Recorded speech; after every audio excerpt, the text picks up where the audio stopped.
Hey guys, it's Vince. Today in this video, I'm going to do a quick tutorial on how to solder ring connectors. I've gotten a lot of questions on this. What's the technique that I use? And I feel doing a short tutorial on this will definitely give you guys a heads up on proper technique. And when I say proper technique, again, I don't cut corners. We're using Kester 186 flux. We're using flux remover if required, and of course water for our sponge. You can see I have all my liquids set out on the actual soldering mat. Again, this is the silicone mat. Here's the U1995 Plus soldering station. Again, all of this stuff is available in a kit from my store should you require it, except the cotton swabs, which I use to clean should I require it. We've got our heat shrink here that's set for these, but again, I'm a big believer in using ring terminals simply because you never have to worry about these ever pulling out, regardless of screw tension as far as what terminal these are inserted in. These are definitively the safest connection you'll get, and really should be mandatory as far as I'm concerned on any spindle VFD combination. So again, if your spindle, and I'd say 98% of them on the market are utilizing a terminal connection, these are going to be your best friend. Again, different sizes will be required for different applications. For 98% of the units, this size right here will work, which is 7 mil outer diameter, inner diameter is 4 mil, and you'll be golden. If you guys require these, I do have them. Just message me and we can go from there. Got a piece of silicone wire here. You can see I did not tin anything yet. So we'll do all that. Right now I'm going to power on the soldering station. You'll see her warming up. And there she goes. She's on her way up to 800 degrees. That's my preferred temperature. Of course, I'm using my Kester solder right here. You can see I use a big, an actual large spool because again, I do soldering all the time. Today is absolutely no different. So what I'm going to do, which many of you already know, I mean, this is pretty much common sense. We're going to sit here and we're just going to bring in our conductors real tight, and you ain't got to do too much with this. Kind of finesse them in. Make them nice. Keep them straight. I see a lot of guys, for some reason, they just kind of rush through things. And again, due to me doing this all the time, I find that the straighter the terminals are kept, as far as for conductors that are pre-tinned, it just makes everything easier. You're going to see me apply some flux right now. And again, this is what's typically overlooked in many of the videos you'll find on YouTube. Applying Kester 186 flux makes it all too easy for that solder now to actually stick. You can see right now we're at 800 degrees on our iron. And you can see right now she was just about to go into standby. I'm just dabbing the tip off on the sponge. I'm going to just gradually touch here. And this is something that a lot of guys don't do. They don't realize that the solder will stick to the tip. Once it sticks to the tip, I just apply it carefully for a split second to the actual conductors. And I do it on both sides so I get a nice even connection. I come across and I just flow it out. And you can see that's the difference of a properly flux conductor set. You can see it gives you a really nice chrome-like finish. And you can see if we zoom in there close, you can see that the conductors are all filled. That's exactly what you should have when you're looking at doing, again, proper tin jobs.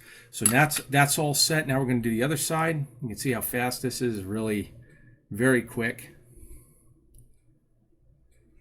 Again, we just finesse.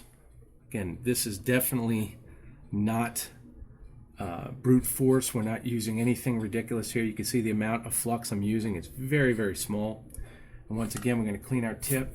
Again, keep your tip on your iron very clean. Whatever iron you use, I like to have that tip very clean. And again, we come over and you can see, I'm just waiting. There's the solder, it's stuck to the tip. And now I just carry it and place it and give it a split second. Come over, I've got a little more solder on there, so I'll do the same process. And you can see, you're pretty much golden. This one, I'll just do a teeny bit more. And you're perfect. You got a perfect tip. Now what we're gonna do is, I've got an old set of helping hands here, nothing special here. I did put heat shrink over the actual alligator clip. That once again gives me a better bite. And of course, if you do the heat shrink option to go over it, you never have to worry about inserting your actual wire casing inside the alligator clip, because when you actually clip, then it's not going to mar the actual wire casing. A lot of guys don't think about that. Believe me, it makes a difference, especially with all the assemblies that I do. Now, here's where things get a little technical. We want to make sure we're as close to level as possible. with this connector. You can see right here we're pretty good. And what we're going to do is we're going to add a little flux. This is where having that precision needle really comes in handy. We're going to add a little flux inside. And I'm just going around making sure I make contact with the actual conductor as far as the ring terminal. Let me just make sure I'm getting a little bit out. There we go. Okay, we've got that flux in there. And if you look close inside the actual hole, the terminal, you should be able to see some flux. And again, the Kester's got a kind of a honey color to it. You can see we've got a little solder on the tip, and as I heat again, it's going to carry that bulb of solder right in, and being we fluxed it, it's going to suck right inside the connector. There it goes, and you'll see that go right inside. There it goes. And now what we've got is a nice soldered lead. What I'm going to do, because I have a little black area, is I just hit this, make sure we get a little bit of that crust off there, the little carbon, and you're all set. That is now ready to go for our connector, so it's ready now to accept some solder. So what we've got here is our conductor coming in. We're going to come over here, and what I like to do is I add a little bit of flux to the actual tin conductor, and then I come over and you can see there's a split in the connector where they actually form the loop. I come over here and I add a little flux to that, and I also add a little flux to the tip. So this way we've got a lot of flux there, and you can see if I go to push in here, it stops. And it stops because it's hitting that solder that we free flowed inside. So now what we're going to do the same process, clean our tip first. We want no carbon on that tip whatsoever. Once again, we're going to use a carryover method. Very slowly, right there, that's perfect. Touch the actual tinned conductors. Once I do that, I'm just going to transfer heat now right in, and we leave it. Let it center, and you should be golden. Now what we do, what I like to do, is double check and see if we're straight. And you can see right there, we're perfect. That looks great. Again, check your conductor. Now this, in this case, now this is no clean flux. So theoretically, I could leave that flux there. But what I like to do, again, I like it a little cleaner than that. So I'll just apply a little bit of my flux remover to the actual cotton swab. Nothing special here. I'm using Q-tips, but again, you can use any brand you like. Okay, we just hit this, and you'll see if we do this correctly, you'll see a tremendous difference in how clean everything looks. It removes everything very, very quickly, and we're using very little by using the cotton swab. Now, you can't use this on every application because cotton swabs sometimes will leave a little hairs. For SMD work, you certainly wouldn't use this. But again, for what we're doing with just conductors, we're fine this method. Okay, and you can see right there that conductor is set to go. Everything here is fine. Okay, another question I get is, do I actually crimp these connectors? These I don't. It depends on the actual fit of the conductor. This is 18 gauge wire. This is actually for a VFD ground, one of my VFD ground terminals. It just depends on the application I'm doing.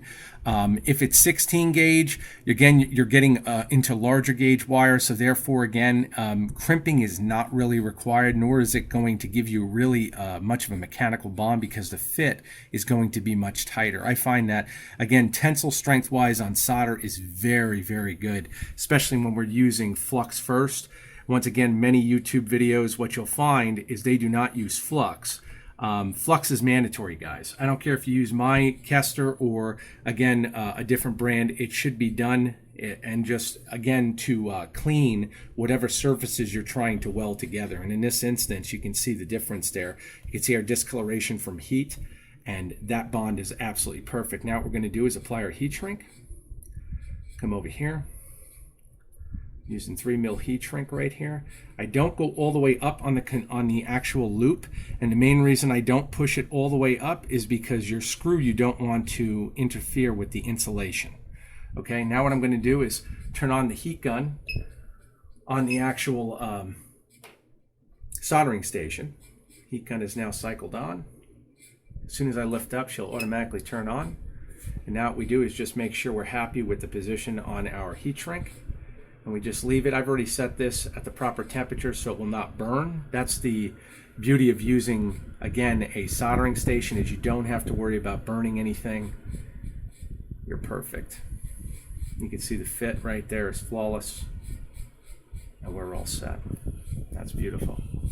Next, I'm going to do the opposite side. So again, we've already got this tinned.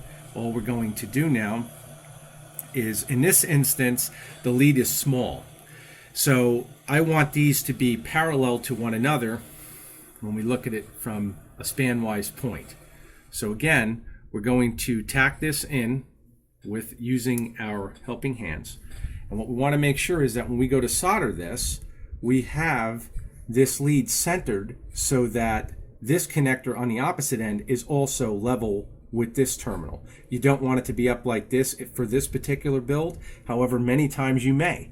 So again, soldering, you do have to think ahead as far as where you want your conductor to be. You never want to solder to where you'd be parallel if you planned on having it at a 90 degree, because all you're doing is putting more stress on the terminal. Okay, even though this is silicone wire and it's very flexible, you do not want to do that under best practice. So again, this is all set. We're going to go and do same process again. I'm going to come in, flux inside my ring terminal. That's done. Now, mind you, and this should paint a pretty good picture of just how long this process would take depending upon how many of these connectors you require for your system. Just going to get a little more solder. We're going to do the same thing. You're going to see the capillary action work. We're going to go right inside, and you'll see that flux get right in. There it goes. Once again, you can see the beautiful solder inside the actual terminal. Come over, lay it down. Once again, always make sure you've got your heat shrink, because once you have an end on, odds are you're not going to be able to fit this over, and that's a costly time mistake. So again, work slow, don't be in a rush. And the big thing here is just as you're taking your time, go over everything, make sure everything is clean. The one thing I really like about soldering, it's very clean work. Again, the cleaner or I should say, the more efficient you become, you'll find that it's a much, much cleaner process. So now what we're going to do is once again apply our flux to our tin conductors. You can see that's done. Come over here a little bit there, come on the inside right there, and you're golden. Now what we're going to do, make sure we're level. Everything is good there. Cleaning our tip. Once again, everything with this has to be clean. Just touch, we're good. Little bit of solder, and she will stay right on that tip. And we're good. I'm going to come over here. Good, and just transfer the heat, and you will see as the heat's transferred, she will come in, and I'm just centering, and I'm done. Now what we'll do, see how we did, and you can see we're looking good, really nice. Centered wise over here, we're looking very good. And again, if you're off by center, not a big deal. You can definitely desolder by just going across the groove again and layering, so to speak, your solder. Now, if you had to do that, I'll show you exactly how it's done, just as a demo. This is actually perfect, but we can do the same process again. It's not, once again, this isn't rocket science, but it does require technique if you're looking for it to come out in the best possible way. I just applied some flux on the actual, once again, the joint. And when I say the joint, where the ring connector is being molded together, there's an actual line that comes straight through. And the reason we do that is so we can have that capillary action become more active as soon as we apply heat. Once again, I'm going to take a teeny bit of solder, and that's to give us better heat conduction. Solder holds heat much better than the tip of the iron. Once we do that, I'm just hitting it. I can reposition now, and there you go. So overall, if you had to resolder, you could see, very easy to do. Overall, matter of fact, I think I actually booted the connector over, so I'm doing this live. I'll correct it again. And you can see I'm very picky as far as keeping my terminals straight. Many guys that get my systems, they've looked at that and seen it, and they're kind of shocked at the amount of detail I put in, but that's something that I, again, take pride in. Everybody's different. Again, if you look at YouTube, you'll see different videos utilizing different methods. This method I find works the absolute best for me. Now, everybody is different. Some guys will argue about using flux because they feel that you're using rosin core flux solder. It's not required. There we go. And again, once you see everything is done and you're happy with everything, and the main thing here again is that we're level, and you can see in this instance we do have some flux that came out on the area, and that's very normal. As soon as you heat any conductor, the flux will run, regardless of it being no clean or not, and that's why all of my kits now come with the flux remover. I like my terminals to be very clean, Once again, you just apply it.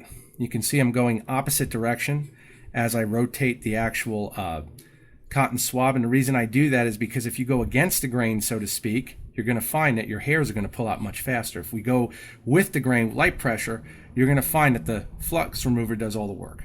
So again, very, very easy to do. The quality of the solder you're using is very, very important. You'll find that the better the quality of the solder, the easier it is to work with, especially when we're working with flux.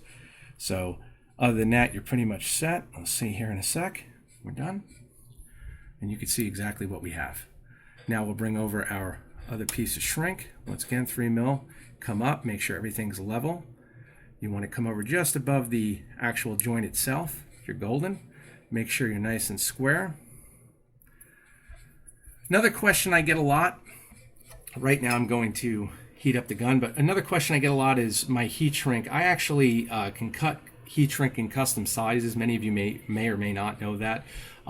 But just so you're aware, if you're building a system and you need to have multiple sizes of heat shrink, let me know the sizes. I can most likely cut virtually any size, and I've got many, many sizes available. So again, you can check my eBay store, but if you require a certain number of pieces to complete a project or a system, believe me, it'll save you a ton of time buying it pre-cut. So now we're all set. Gun is already heated up. We're just going to come over. Once again, and we're perfect. And there is our lead, ready to go. Okay.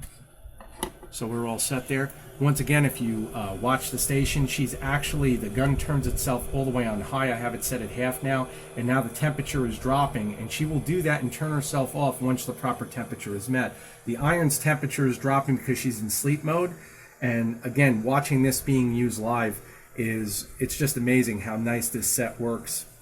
And again, we have the proper tools, and I don't consider any soldering set complete unless you've got all these. And you can see, there you go, gun just turned off, and that's what your finished product looks like. Okay, so again, I hope this video has been helpful. Of course, this process can be used on any connector. I mean, this is very, very basic. The big difference here from what I've seen online is a lot of guys like to feed the solder directly into the connector. They'll sit there and just keep jamming more and more soldering. And I'll just show you real quick what'll happen if you basically go to do that. Matter of fact, let me see if I have an extra piece of wire, and I do. And this is what many of you encounter. Let me just say, I'm just going to skin this real quick just for a demo. There's a lot of guys have watched this and a lot of videos done, and this is where things get kind of hairy. I just pull this out. And if you don't use flux, this is what you get typically. You'll get a guy that'll feed the solder in like this and just keep going and keep going. And what they're trying to do is tin, and they get a tin, but I can promise you right now the penetration factor using this method is not nearly as good as using flux. And I'll show you that as we come over. One drop. You can see the drop is actually there. I still have solder on my tip, and you'll see that slight smoke. And that's how you know you've just penetrated every conductor. And that's the big difference. That's why I tell you guys, always use flux. And until you've actually done it and tried to solder without flux, and many of you have, even if the solder itself claims it has flux in it, and many of them do, this actual solder from Kester absolutely does, the Kester number 44, but using the flux is just as far as I'm concerned, it's mandatory. It makes sure that all of your conductors are clean and everything comes out the way it should. When you get that bright chrome finish, you know you've done your job properly and you've got full penetration. Okay, so whatever lead you're doing, whether you're doing terminals, a lot of times leads this size, because again, this is actually 24 gauge wire, but typically stepper motor leads are about 20 to 22 gauge depending on the motor size, sometimes 18 if you're doing NEMA 34, sometimes slightly larger again if we're doing NEMA 42. Most of you guys are doing 23s to 34s. You want to make sure your leads for whatever connector you're installing them in are always going to be tinned prior. I see a lot of guys doing terminal blocks where they're not tinning the leads. I highly recommend against that. I know that certain manufacturers recommend against it because they feel that these can actually break off. You're not supposed to be tightening terminal blocks past 30 inches of torque. And again, that's right from Gecko Drive's site. Actually, their user's manual states that 98% of all terminal blocks, it's 30 ounce inch rating and under as far as torque. You just want full conduction, and we don't want to have an excess amount of torque, once again, other than the fact it's making full contact. That being said, all of your connectors on your machine that utilize a terminal block connection, due to the fact that the robot is totally automated, you always want to check all of your terminal blocks as well when you service your system. So again, just keep that in mind as you go through, but I hope this video has been helpful. Once again, it does give you a complete breakdown as far as how to actually go about soldering connectors. They're all virtually the same. SMD work, where we're dealing with circuit boards, is very, very different in the sense of what we're looking to do. You can see here, one thing I did not cover is the actual tip on this unit. This is what's known as the general size tip. Again, I have micro tips if I'm doing DB9 connectors. And again, that's why I put together this kit, because I know how many different size tips you'll require. Here's a general tip that's much bigger. You can see it's conical, just like this one's got a flat tip on it for the standardized tips. And again, they all come in different sizes. I mean, once again, it's not rocket science. The big thing here is that you have proper heat conduction for the application you're doing, and you don't want to use too small or too large a tip. It's a lot of trial and error till you get your feel for your system, and then you're basically set. So once again, I hope the video has been helpful. I know it may have raised even more questions. You can naturally message me at storm2313@gmail.com. That's my direct email. And of course, contact me direct through eDealers Direct. Again, that's my eBay store. You guys will have the links below. Once again, I thank all of my subscribers for your support, and to all of you who have requested these videos, because I know many of you want to see more and more soldering. I can definitely do more of these if that's what you'd like to see. It's just more difficult because I require two people. I got my better half here filming while I'm doing this, so it gets more and more tedious, especially as the time of year permits, so to speak. Sales have been really, really, really high, so it's just something to keep up with. Once again, I thank you all for your support. Take care.